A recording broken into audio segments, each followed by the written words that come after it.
안녕하세요. 뜨는 아침 묵상 배영호 목사입니다. 오늘은 신명기 33장 1절 말씀입니다.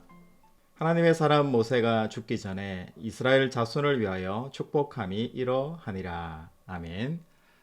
오늘은 모세의 축복에 대해서 말씀 나누겠습니다. 하나님의 사람 모세, 이렇게 우리 33장 1절에서 기록하잖아요. 이 말이 의미하는 것처럼 하나님과 동행하면서 하나님의 대언자의 역할을 했던 이 모세의 축복이 33장에 나타나 있습니다.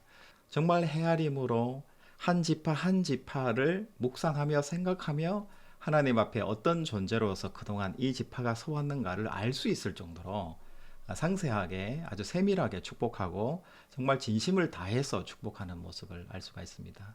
모세가 그 지파에게 하는 하나하나 모든 축복들을 다 바라보면 저주나 심판이 아니라 그 지파가 잘 되기를 바라는 마음 가운데 진심을 담아서 축복하고 있는 것을 알 수가 있습니다. 여러분, 우리가 하나님으로 맡은 은사들이 다르고요. 우리 각 사람이 다 다릅니다. 그런데 이 세상에서는 그 현실에 우리 사회가 선호하고 좋아하는 것들이 있잖아요. 또 어떤 은사들은 좀 값어치가 없는 것처럼 느껴지기도 해요. 그런데 모세의 축복 부분에 나타난 이 은사들을 보면 은사라는 것은 누가 주었냐가 중요한 것이지 받은 내가 기준이 돼서 내 안에서 우리 가운데에서 뭐가 더 좋은 기준인가가 아니라 하나님이 어떤 은사를 저 사람에게, 저 지파에게 주었나가 굉장히 중요하다는 포인트가 다르다는 것을 우리가 알 수가 있습니다. 6절에 로벤 지파를 한번 보면요. 로벤은 죽지 아니하고 살기를 원하며 그 사람 수가 적지 아니하기를 원하나이다. 여러분, 이게 축복 같습니까? 저주 같습니까? 당연히 축복이죠. 로벤은 살인하는 기계같이 아주 그냥 혈기왕성하고 분노를 잘하고 싸우기를 좋아하고 다혈질이고 이러다 보니까 싸움에 능하기도 하지만 또 많은 지파 이 자손들이 죽는 그런 시간들이 많았잖아요. 심판을 받아서 죽기도 하고 싸움에서 죽기도 하고 그래요. 장자 역할을 하다 보니까 그런 부분들도 있고요. 모세는 축복하잖아요.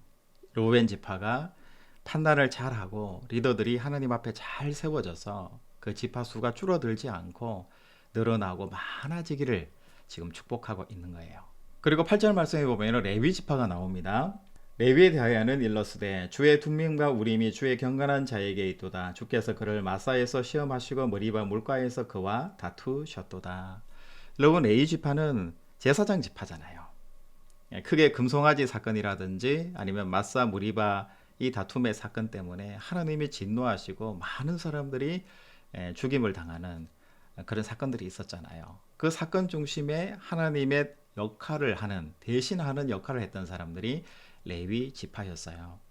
어떨 때는 레위 지파 자기 가족이 거기에 우상 숭배에 들어갔다든지 불평불만의 중심이 되었다든지 그럴 때는 정말 자기 가족을 죽이면서까지 하나님 앞에 경건하게 말씀 앞에 제대로 서려고 모델이 되려고 애썼던 지파가 바로 레위 지파입니다. 이 레위 지파에 대해서 모세가 축복하는 거예요.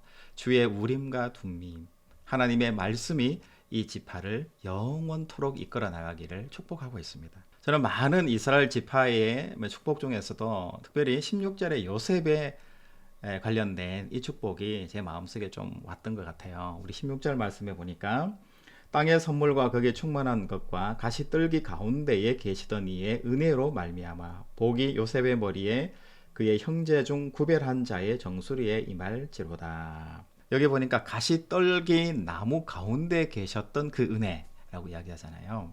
모세가 하나님의 사명을 받았던 곳이 어딘가요? 호렙산 가시떨기 나무잖아요. 여러분, 모세가 경험한 가시떨기 나무라는 것이 어떤 곳인가요? 여러분, 호렙산은 유명한 산이 아니에요. 그냥 목자들이 양을 치기에 그냥 괜찮은 땅 정도, 그냥 광야에 있는 황량한 그런 산 중에 하나예요. 그런데 모세가 하나님을 만났기 때문에 그 호렙산이 의미가 있고 신앙적이고 괜찮은 거룩한 땅이 되었잖아요. 그와 마찬가지로 요셉이 비록 자기 아버지의 사랑을 받고 사랑받는 아들로서 태어났지만 하나님 앞에 새로운 거듭난 삶을 살아냈잖아요. 그렇듯이 우리 삶도 마찬가지인 것 같아요. 요셉을 보면서 정말 롤러코스터 같은 인생을 살았잖아요. 구덩이에 빠졌다가 팔렸다가 잘 될 것처럼 하다가 다시 감옥으로 왔다가 또 총리가 되고 하는 이런 롤러코스터 같은 인생을 우리 요셉이 살았는데 우리의 삶하고 또 비슷하다라는 그런 생각이 들어요. 여러분, 내가 처한 자리, 그 땅이 하나님을 만난 자리라면 내가 처한 땅, 나의 가정, 나의 식구들, 나의 우리 회사 직원들, 내 주변에 있는 모든 분들, 그 모든 분들이 다 뭐냐면 바로 가시떨긴 나무 가운데 만난 거룩한 사람들이고 내가 처한 장소가 바로 거룩한 장소라는 것을 하나님이 우리에게 말씀해 주는 거예요. 여러분, 시작해 보면 예수님이 베드로에게 말씀하시잖아요. 예언하시잖아요. 너는 닭 울기 전에 나를 3번 부인할 것이다. 이렇게 말하잖아요. 여러분, 수제자고 하나님 앞에 서 있는 사람인데 그 제자한테 예수님께서 저주를 하시는 거잖아요. 네가 나를 배신할 것이다. 주님 입장에서 제자에게 그런 이야기를 하는 것이 쉬운 이야기가 아니잖아요. 그리고 그 과정에서 보면 베드로가 예수님을 정말 3번 부인하잖아요. 그런데 여러분, 그게 끝이 아니잖아요. 나중에 여러분, 요한복음 21장에 보면 베드로에게 찾아오시잖아요. 낙심한 베드로에게 찾아오셔서 내 양을 먹이라. 그리고 예수님의 사랑을 다시 회복시켜 주시잖아요. 그러니까 예수님께서 너는 나를 배신할 것이다 라는 그 예언과 그 말이 저주가 아니고 뭐가 되는 걸까요? 나중에는 결국은 바로 축복이 되고 복이 되는 것이 바로 성경의 원리다라는 것을 말씀하고 있는 거죠. 여러분, 우리 각자의 삶은 다르고요. 하나님이 우리에게 맡겨주신 소명이나 각자의 삶의 자리는 다를 수밖에 없습니다. 똑같지가 않단 말이죠. 여러분 삶의 자리에서 내가 기준이 되어서 세상 사람들이 기준이 되어서 이 시대의 내 자리에 정말 빛나고 좋은 곳이 뭔가라는 관점에서 여러분들을 바라보시면 안 되는 거죠. 왜냐하면 하나님은 하나님이 원하시는 다른 소명과 은사의 방향대로 우리를 지으셨기 때문이에요. 하나님이 나를 이 땅에 보내신 목적과 그 사명과 은사가 뭔지를 여러분 기도 가운데 잘 파악하시고 또 알아내셔서 오늘 하나님이 원하시는 그 방향대로 그 은사대로 내가 살아드리는 오늘 하루가 됐으면 참 좋겠습니다. 분명한 것은 모세를 부르시고 축복하게 하셨고 베드로를 부르시고 백성들을 축복하게 하셨잖아요.